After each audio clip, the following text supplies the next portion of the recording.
Nesta experiência, diga se a escala sonora está a subir, a descer ou a repetir.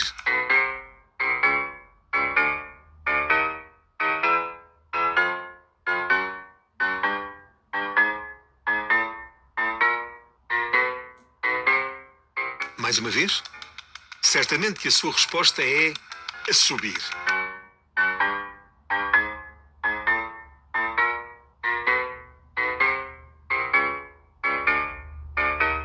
Mas ainda que pareça estar a subir, trata-se de uma repetição. E por essa razão, podíamos ouvi-la a subir para sempre. A este fenómeno chamamos tom de Shepard, uma ilusão auditiva batizada em homenagem ao cientista cognitivo Roger Shepard. O segredo está na forma como o som foi criado. Aliás, esse efeito tem apaixonado alguns dos maiores criadores do cinema, da música e do mundo dos videojogos. You win. O marketing é uma arte que capta a atenção e influencia o ser humano. Já o ilusionismo é uma forma de entretenimento que desafia as nossas expectativas e que nos leva a acreditar no impossível. Assim, ambos os campos exploram a psicologia humana, manipulando as nossas percepções e emoções. Para quê? Para criar experiências memoráveis. O marketing é uma área, se calhar, tão antiga como nós, seres humanos, não é? É fácil dizer, sem mentir, que os animais também fazem marketing. Eles vestem uma pelagem nova na altura de procriarem. Eles têm camuflagens fantásticas que surgem na hora em que têm que se defender. Eles têm ainda... As borboletas têm olhos nas asas, as serpentes têm olhos nas costas, portanto há todo um conjunto de coisas que a natureza tem e que se assemelha muito àquilo que nós designaríamos como marketing. No fundo, trata-se de criar uma determinada impressão com base num determinado comportamento ou numa camuflagem. Portanto, é algo que joga em nossa defesa ou em nosso proveito de uma forma mais ou menos passiva. O ser humano sofisticou um bocadinho a coisa, não é? Portanto, quando se chama marketing, já no sentido técnico, diria que isso já não surge de uma maneira tão biológica, tão instintiva, mas construída. E como é construída, já tem responsabilidade, já tem outras componentes que muitas vezes fazem com que o marketing fuja para fora do seu desígnio real, verdadeiro, não é? Às vezes torna-se perverso. O marketing brinca com os nossos sentidos, provoca efeitos no nosso cérebro. E isso faz com que tenhamos impulsos sem pensar. As democracias, porque não há só uma democracia, usam muito o marketing porque não podem usar a força, não é? E então usam a persuasão. E a persuasão faz-se através do marketing. Também é essa persuasão que se usa na escola. Esse marketing, essa persuasão, a levar as crianças a aprenderem, chama-se pedagogia. No fundo, trata-se de tornar mais fácil a aprendizagem, associar à aprendizagem prazer, associar à aprendizagem uma certa forma de estar bem, de felicidade, etc. E, portanto, o marketing, de alguma maneira, utiliza a mesma coisa. Não se chama pedagogia, chama-se estratégia, não se chama linguagem, também usa linguagens, mas, no fundo, o que tem que conseguir fazer é que determinada mensagem passe mais facilmente. Agora, se for verdade, o marketing é muito eficaz, como é com as crianças, não é? Se for usado de uma forma perversa, também podemos dizer que a mentira tem perna curta. O problema tarde ou cedo também poderá ser denunciado. Mas é muito difícil que o marketing seja permanentemente honesto. Por isso usa mais a verosimilhança do que a verdade, não é? embora use a verdade, no sentido jurídico do termo, não é? O ser verdade é, no pé da letra, ser indesmentível, como se faz com a lei, não é? Na lei diz isto, e não se usa o espírito da lei, mas sim o que está lá escrito e como foi escrito, não é? O marketing às vezes socorre-se dessas coisas, mas eu acho sempre que isso não é o verdadeiro marketing. O verdadeiro marketing usa a impressão real. Eu tenho um bom exemplo.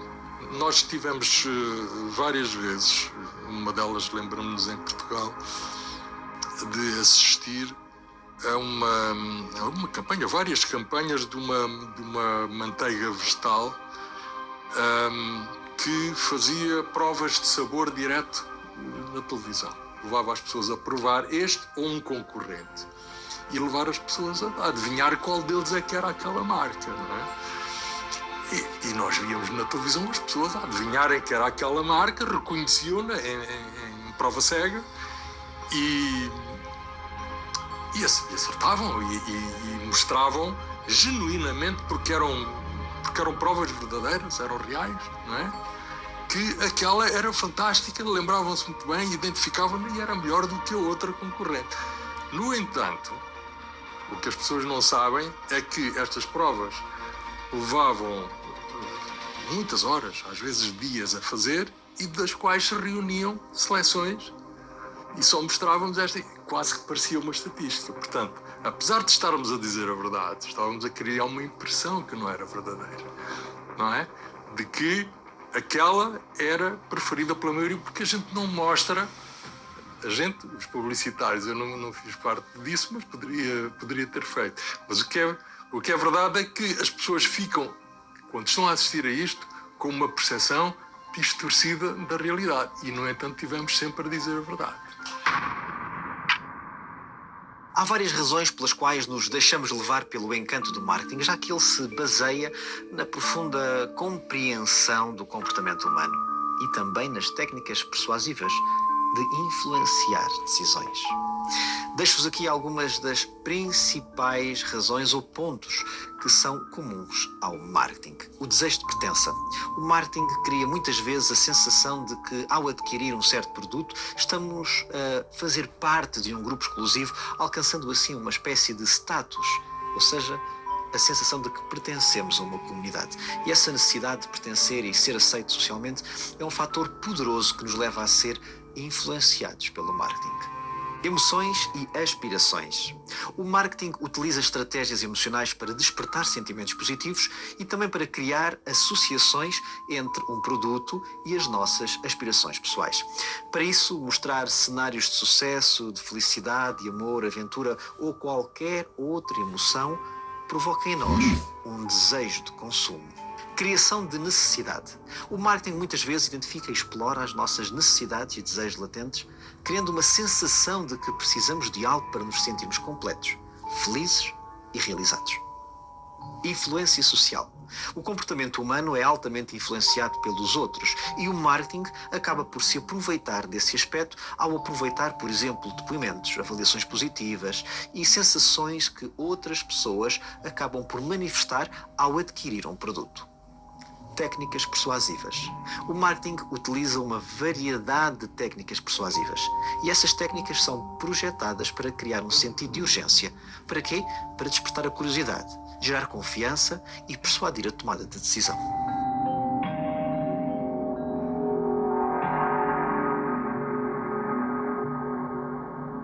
O marketing tornou-se uma ferramenta essencial no mercado.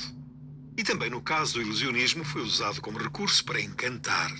Com as roupas, as luzes, o cenário, as histórias. O marketing é, de facto, o aparelho de competências que gera este conjunto de coisas para provocar um determinado resultado, não é? Portanto, é um bocadinho ambíguo, ambivalente, contraditório, mas é também fascinante, é muito interessante.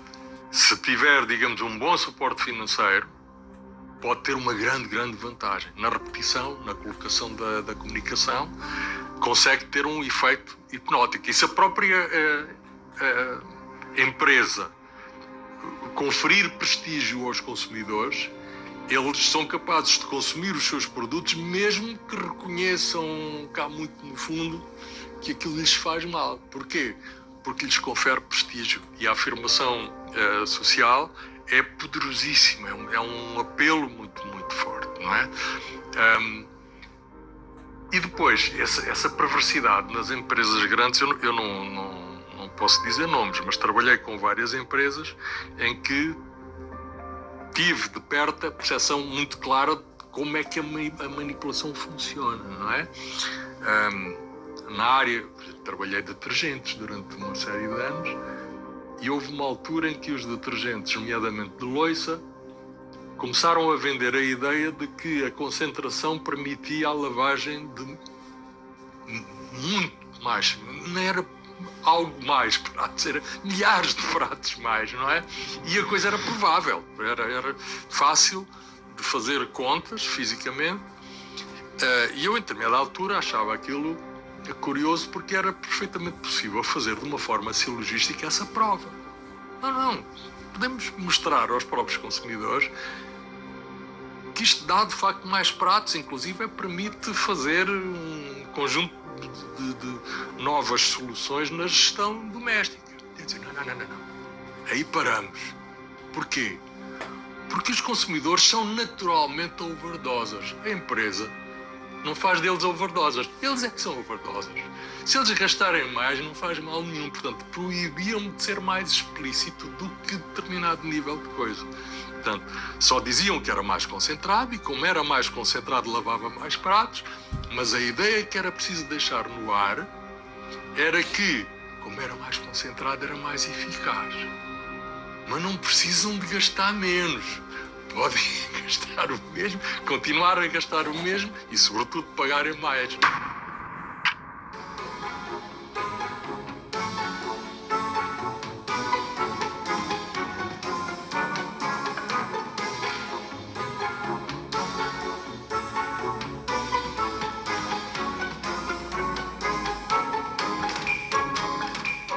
Para fazermos desaparecer uma moeda é relativamente simples se tivermos em conta a questão da diferença de perspectiva. Ou seja, uma coisa é o que está a ser visto daqui para a frente, outra coisa é o que está a ser visto daqui para trás.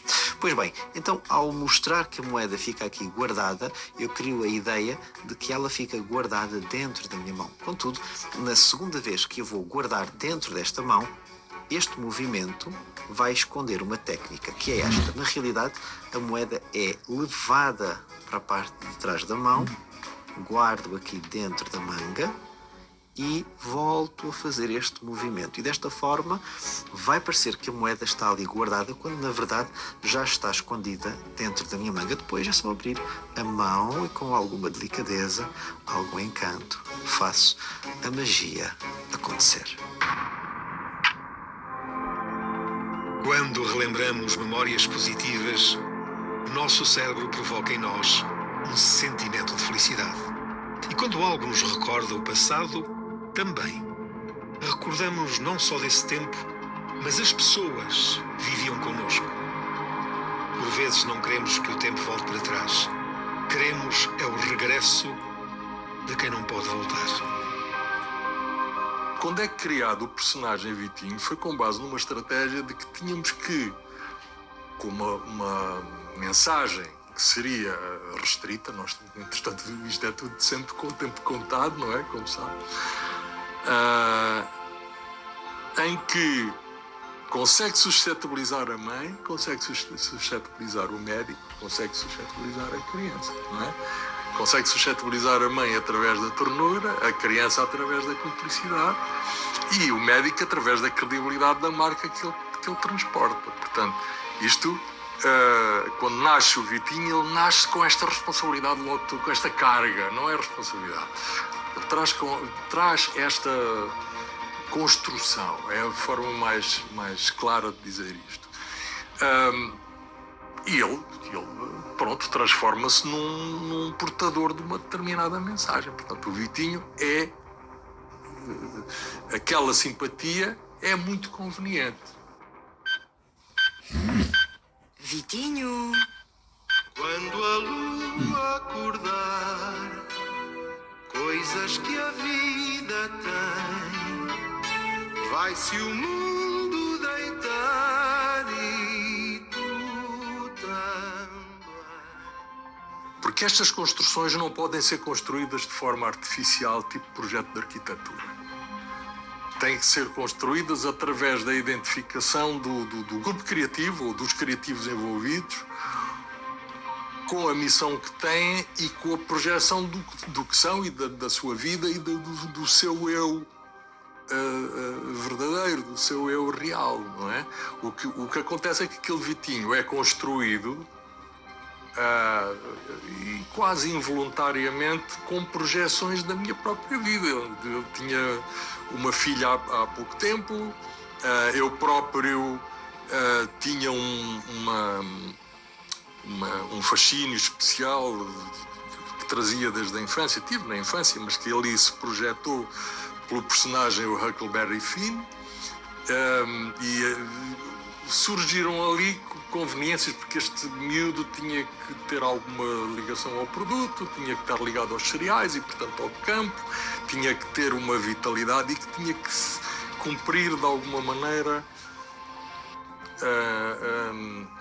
ideais, fantasias que as crianças tinham. Portanto, este pormenor dele andar descalço, de trepar às árvores, etc, etc, poderia ser. E o facto de ser do campo para miúdos da cidade é em si também uma fantasia interessante, não é?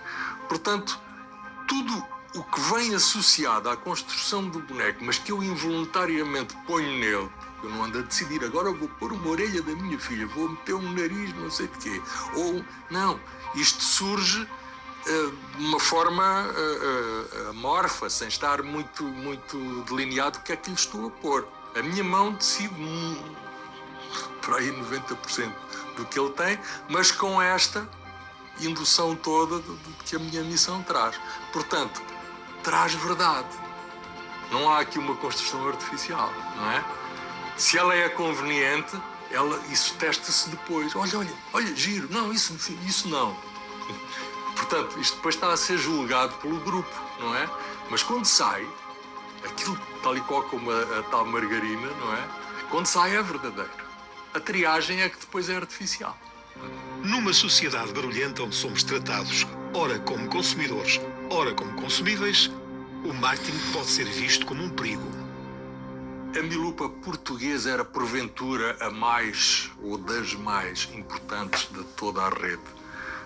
A original era alemã e, portanto, era uma empresa que não tinha, digamos, uma envergadura financeira, enfim, olhava-se para a Nestlé, assim, o grande concorrente, mas nem sequer é concorrente, era o gigante, não é? Não é comparável a relação. Acontece é que uma das oportunidades que surgiram foi a de levar o Vitinho a cumprir um papel na televisão pedagógico, de levar as crianças a dormir, mas isto não tem nada a ver com a estratégia inicial da Milupa, tem a ver com uma oportunidade que surgiu quando a televisão estava a tentar ir buscar em characters comerciais a possibilidade de ver financiado, porque a televisão também não entrava com esse dinheiro, tinham que ser as empresas, de ver financiado um filme de marco horário, de pôr as crianças a ir dormir. E então o Vitinho conseguiu ser o escolhido, é quem vai para ali, e esta presença do Vitinho sem marca, na televisão, e sem produto, a fazer um papel pedagógico que é absolutamente institucional, não é comercial, transforma o Vitinho e todos os dias, no prime time, não é? Transforma o Vitinho num espetáculo, como é que se diz? Num fenómeno de notoriedade maior do que o da Milupa, não é? Porque da Milupa falava-se apenas a um público restrito e em circunstâncias de consumo também restritas, não é? Ainda que lá estejam, estou certo de que não vão conseguir ver os 12 pontos pretos no vosso ecrã. Experimentem para provarem que estou errado. Vou dar 10 segundos.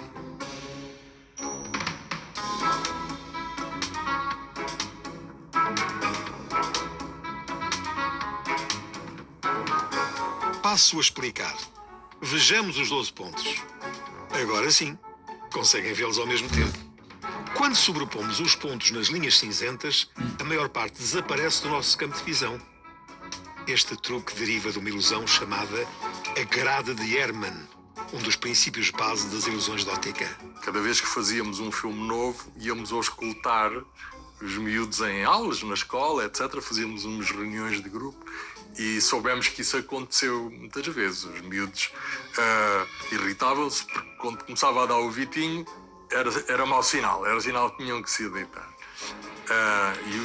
E eu usava essa animosidade para reconverter no filme seguinte algumas formas de induzir as crianças a ir dormir, explicitando os benefícios que tinham com isso e mostrando que os animais também vão dormir, a noite, o dia também vai dormir, o sol também vai dormir e, portanto, é natural dormir. Portanto, criava-se toda uma estratégia pedagógica à volta disto no sentido de perceber ou fazer sentir aos miúdos que isso era bom para eles e porventura,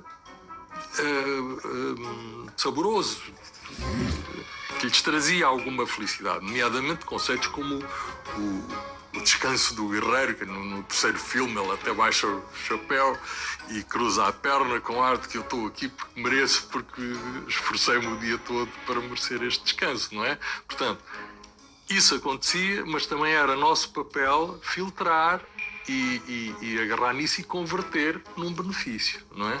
Até porque todos reconhecemos, e as crianças também, daí a pouco tempo, não é? Depois de algum período de resistência que contávamos e que aparece no filme retratado, portanto as crianças reconhecem que, olha, o Vitinho também tem uma birra, também não quer, portanto aquilo era levado de uma forma que eu acho eficaz.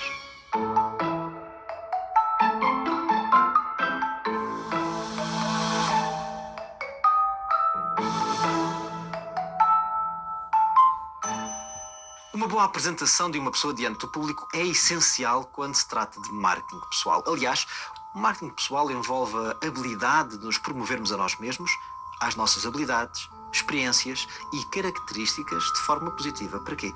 Para criar uma imagem forte e favorável aos olhos dos outros. E não é em vão que até o maior maltrapilho se pode transformar num político de sucesso, por exemplo. Há daqui umas roupas, um corte de cabelo, meia dúzia de regras sobre boas maneiras e uma equipa de comunicação não resolvam. E assim se têm criado grandes atores sociais. De outra forma, é que provavelmente nem para empregados de quarto serviriam.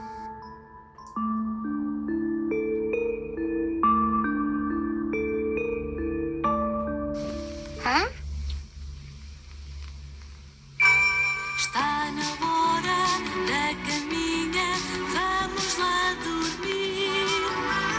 Vê lá fora as estrelas, dormem a sorrir. E amanhã cedinho, bem cedinho, tu vais ver. Acordas mais forte e mais esperto, isso é crescer. Boa noite. Boa noite. Dorme bem. Vá lá, Vitinho. Toca a dormir. Até amanhã. Um beijinho. Sonhos lindos.